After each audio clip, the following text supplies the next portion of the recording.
Sustaining Creativity podcast. I'm your host, Mari Riesberg. Over the past several years, I've combined my degrees in acting and somatic psychology to share my sustaining creativity techniques with performers. And now I've decided to share it with a bigger audience that includes you. I believe we are all creative, and this podcast is all about that. I'll be interviewing people from all backgrounds, ages, and creativity experiences to share just how creative we all are. Today, I'll be chatting with Emi Ferguson, musician and writer. Please enjoy Emi Ferguson.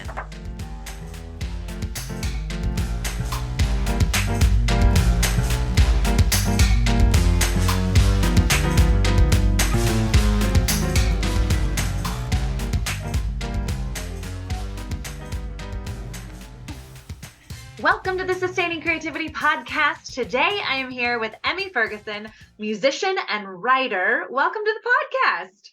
Thank you so much for having me. It's a pleasure to be here. I'm super excited to chat with you about creativity and the writing that you are diving into. But before we get there, if you wouldn't mind letting our listeners know a little bit more about who you are and what you do. Sure. I am a musician. I love making music. I love listening to music. I love talking about music and like moving to music. I'm primarily a flute player. That's what I have studied since I was 6 years old. But I also love to sing. I love to write music, and I love to write about music, which is why we're sort of talking a little bit about this new book, Iconic Composers, written with David Lee Csicsko and Nicholas Csicsko. Nice. Tell me a little bit about this book. Like, where did it generate from and what is it about?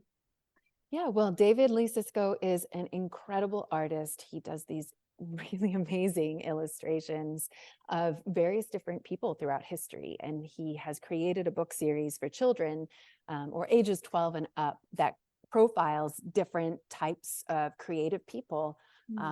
So there was one that was celebrating LGBTQ plus icons. There was one celebrating science icons. And he really wanted to do a book celebrating musical, specifically composer or people who write music icons. And he reached out to his cousin, Nick Csicsko, who is a longtime collaborator of mine, and asked us to come on board to write the biographies for 50 composers of the Western classical canon, which spans the past 1,000 years, from Hildegard von Bingen, who's our oldest composer, to composers who are still alive today. And we're really excited that this is releasing or being published, I should say, in June of 2023. And while it's geared for people who are 12 and up, I think it's something that you can enjoy no matter what age you are. I love it. And oh my gosh, I can't believe it starts with Hilda von Bingen. I was in, or not in, but they did a new play written about her at my university when I was in college. Whoa. Called Music of the Spheres, which was, yeah. So you know exactly who I'm talking about. I do. And what an amazing way to start off this book, with this like totally fearless woman who broke so many boundaries and was interested in so many things. Like at a time when so many women were being told no, she was just like, no, I want to learn more. I want to investigate more. I want to share more. And she was an incredible musician, both as a performer and a composer, but she was equally regarded in many, many other endeavors, whether it was, her work as an abbess, to her work as a horticulturalist and a herbologist, so in the more medical sciences, from looking at, how plants can help us be more healthy. And she's just really cool. I love it. I mean, I have not heard that name in a very long time. So nice to revisit it.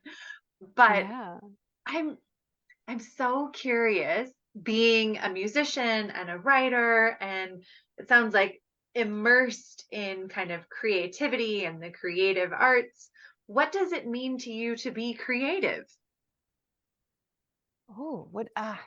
For me, I think being creative is something that like I can't really divorce from who I am. It's something I've always loved to do from when I was a little kid. And I think it's about following our curiosity. And, humans are like innately curious creatures. And I think when we follow that curiosity, it always leads to creativity. And that, like, yeah, I always try to let my curiosity lead and see where we get. I love it. I too am a curious human and love following my own curiosity.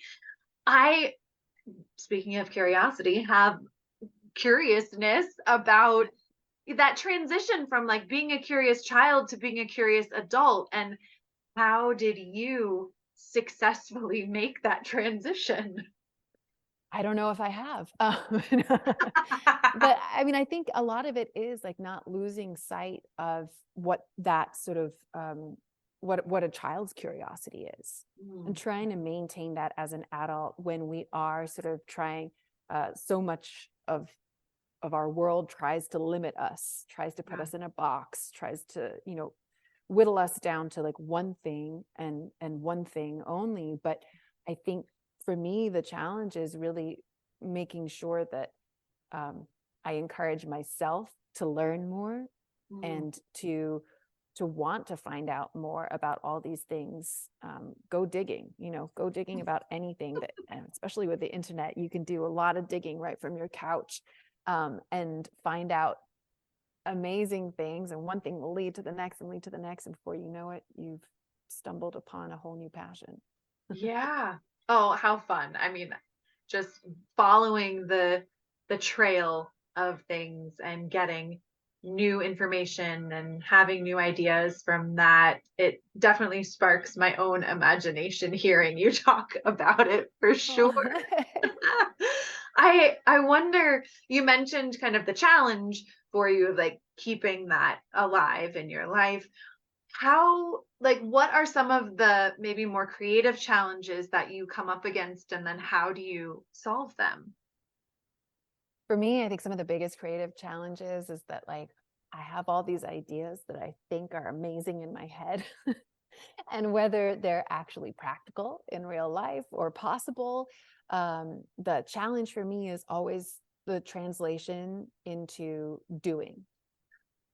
Yeah. And Okay. if you're looking to bring that curiosity and that creativity to life, and sometimes it's just great to have them in your head and know that they are wonderful and perfect in every way, inside your head, and that's a great thing too. So, but for me, the challenge is really the logistical part and making sure that I have enough time and care to give to not only the projects that I'm most interested in, but the people in my life who I want to care for. Hmm. So when it comes to time, are you someone who is a very scheduled person? So you schedule it all out, or is it more free flow and you hope you get all the time that you need? I would say I am very unscheduled in my life when I'm working on my own creative projects. As a musician, I spend a lot of time touring. I spend a lot of time away from home. And usually when I'm doing that, I'm on somebody else's clock, which Right. is wonderful, but it does mean it can be hard to sort of set aside a week to work on a new project that I'll develop and then be able to take on tour. But it's something that I need to get better at, because I think the first thing that we all neglect is ourselves, whether that is just taking the time for self-care or taking the time for the projects that are yours, that nobody might, you might not be getting paid to develop them because it's a seed, it's an idea. But that's the first thing that goes when we're confronted with incredibly busy lives. And so I think it's making sure that we prioritize that. And I'm very inspired by many of my classical colleagues, in the way that they prioritize their self-practice and the discipline of saying, I'm going to the office quote unquote. Sometimes that's not a word that's used, in creativity. But I think, if we can create that sense of like, we're going to the office, we are putting value on our creative work in the same way that our society values other kinds of work. And therefore we show up for it and we make sure we don't let it, disappear, that special time. Yeah, I love that idea of calling it going to the office, because it gives it a different intention and a different label than maybe even what other people think of practice or creative expression or experience is. So thanks for that twist in some language. I love it. I'm going to start using that. I'm going to the office. I'm podcasting. No, but you are. You absolutely are. I love it. Well, you said you started playing the flute when you were 6. Yes. But I'm wondering, like, what's your earliest memory of being creative? My earliest memory of being creative.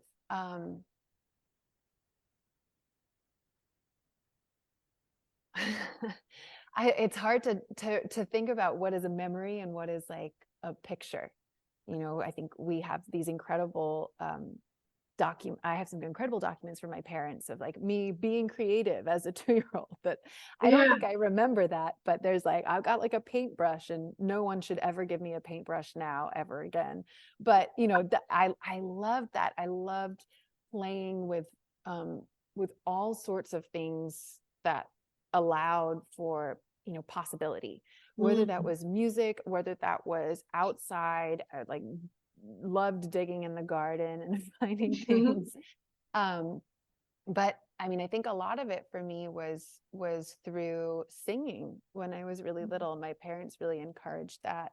And I was sadly for them, a very verbose child, who once I learned a song, I wouldn't stop singing it. And so that was something that I think propelled my parents to try and get me more opportunities to make music. And so I do remember being 3 years old, and my mother had taught me how to play the recorder, and I thought I was so great at it, and went and then taught my I don't know what that would be. I grew up in England, and is it pre-kindergarten daycare? I don't know, whatever it was, daycare. I decided I was good enough to teach everyone else in daycare how to play the recorder. Don't dare think about what that sounded like, but it was fun. And I loved doing that. And, I think that sort of started my whole musical path. I love it. I mean, what a great, just the like confidence of a 3-year-old. If we all had that much confidence, seriously, what could we do? Right? Obviously the best in the world at this at 3 years old. Yeah.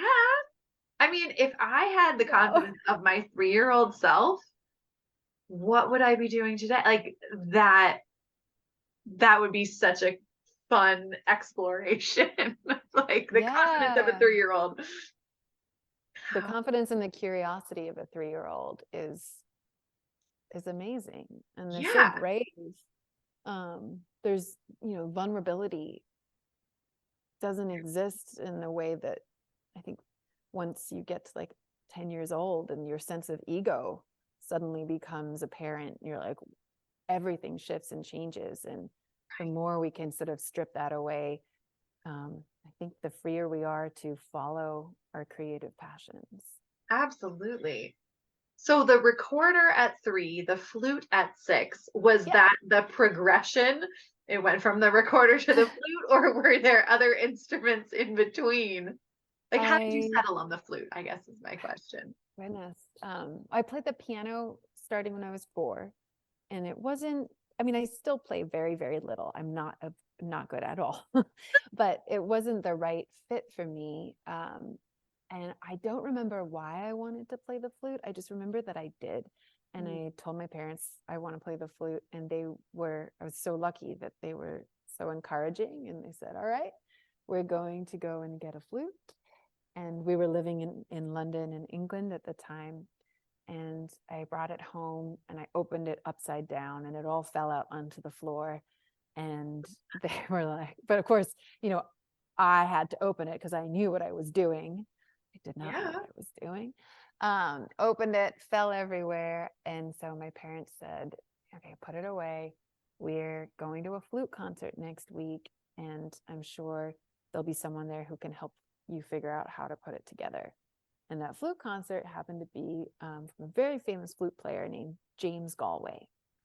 Wow. Yeah. Yeah. And it was one of these incredible concerts that he gave that were sort of an open invitation to flute players of all ages to come and sort of participate. The huge educational portion of the concert. And of course, I couldn't participate because I didn't know how to put my flute together. But after the concert, I think one of my parents must have been going to the bathroom or something. I was standing in the lobby and everyone else was like waiting for the Galways to come out. And they were like on the other side of the lobby. And I was just kind of there by myself. And I must have been somehow by the stage door because the Galways came out and I was the only one with them. And I think my mother was like, oh, can you teach my daughter how to put the flute together?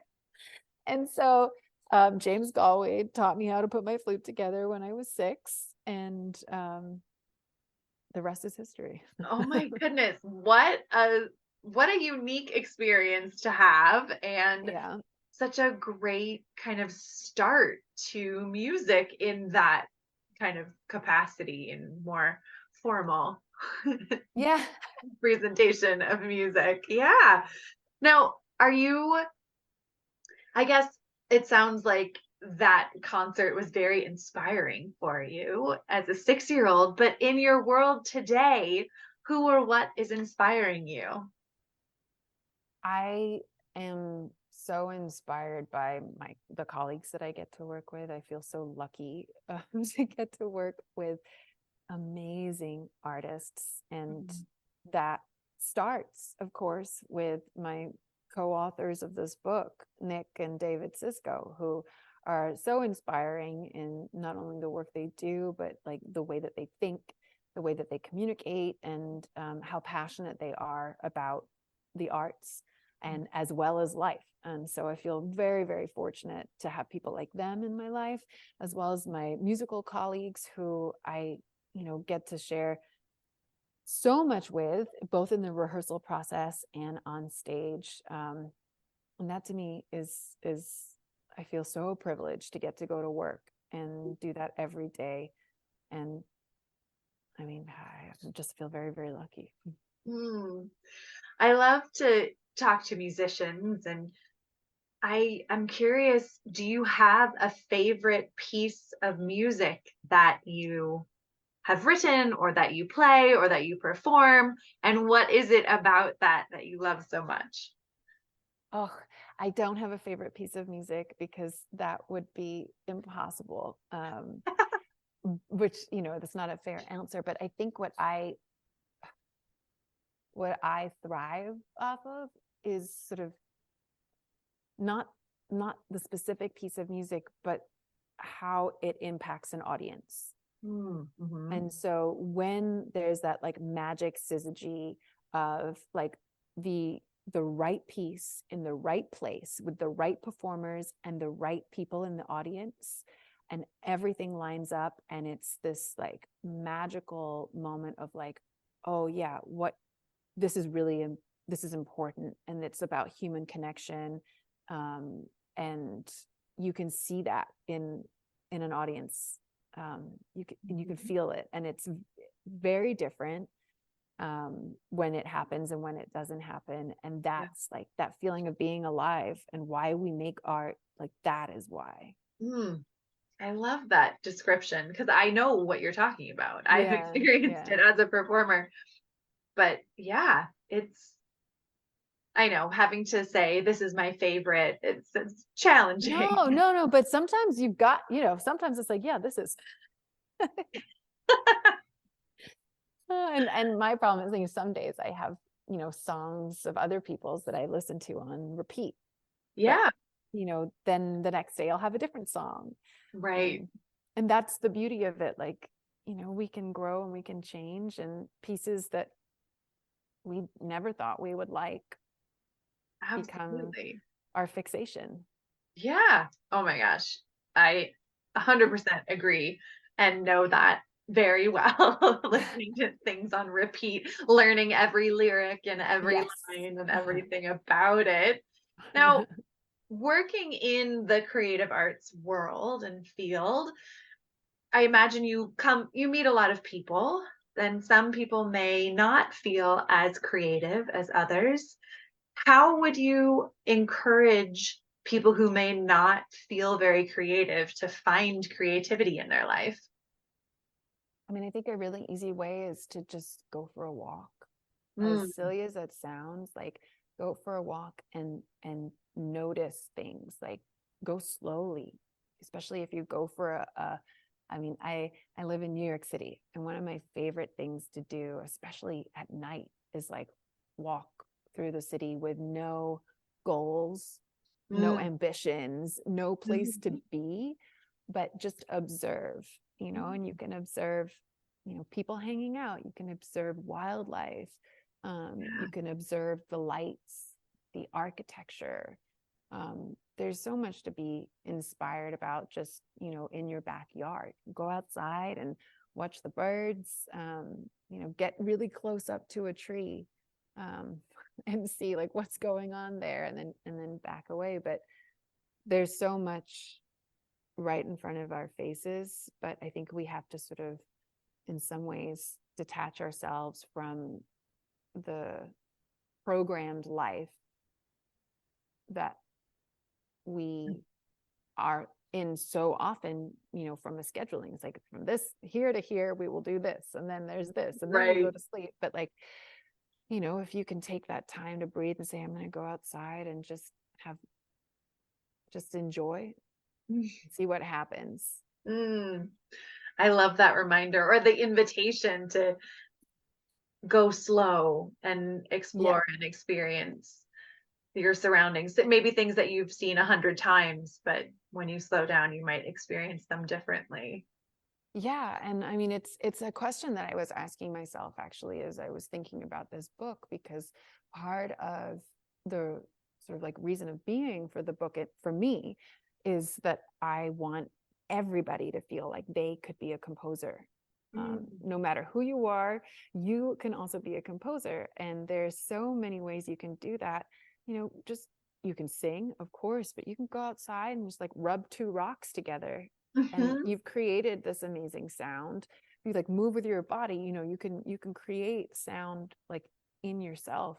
And Mhm. so that was like such a wonderful reminder that like there's so much in front of us, and if we just sort of like switch our brain and say like, actually no, this is a creative thing. I am making a piece of music when I take these two rocks and I do this, or when I tap my body, like that is creative. And we just have to remind ourselves that we have that as an option. Oh my gosh. Yes, to all of that. To making your own music, recognizing that it's composing, and any sound is part of composing. And it just makes me think of like, if you were to give a sound or, I don't know, a unique expression for like your life, what's that sound that brings you, that sparks you or gives you fire? Like two rocks rubbing together, or the sound of rain, or I'm so curious.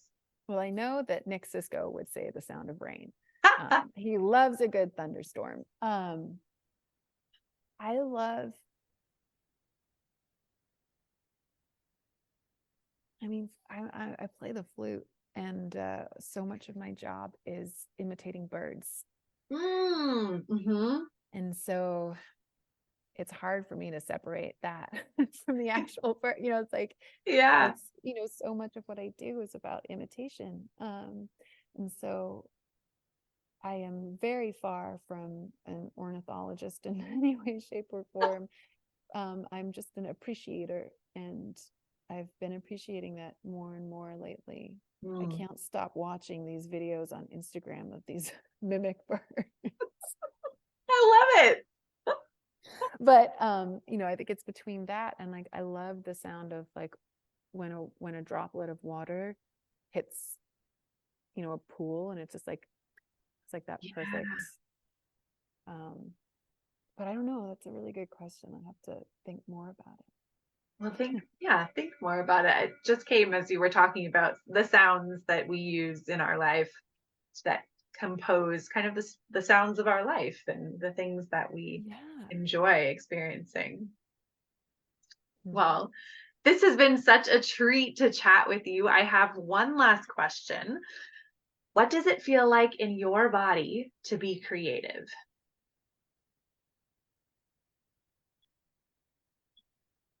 I think it's what makes me feel alive. I love it. That's amazing. And it's awesome. No, I love, everyone has their own unique answer to that question because it's such a personal expression and experience of what it is to be creative or feel creativity move through you. Yeah, that's good. Well, if people want to learn more about your book or the other things that you do, how could they go about doing that? To learn more about the book, which comes out in June, it's published by Trope Publishing, which is out of Chicago. You can pre-order the book on their website or on Amazon, Barnes and Nobles, any outlet that you find your favorite books.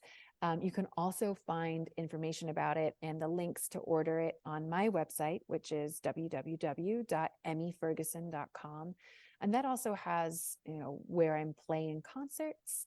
It has information about some of my CDs, has, just other information that I think is fun about music or about the flute. So that's a lot of it is just at my website, which is emiferguson.com.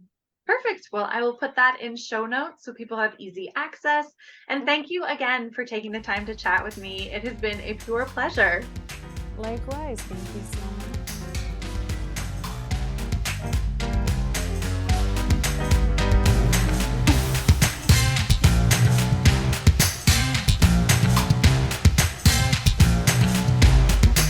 Thanks for listening to the Sustaining Creativity Podcast. We'd love to keep in touch, so follow us on Facebook and Instagram. We are at Sustaining Creativity.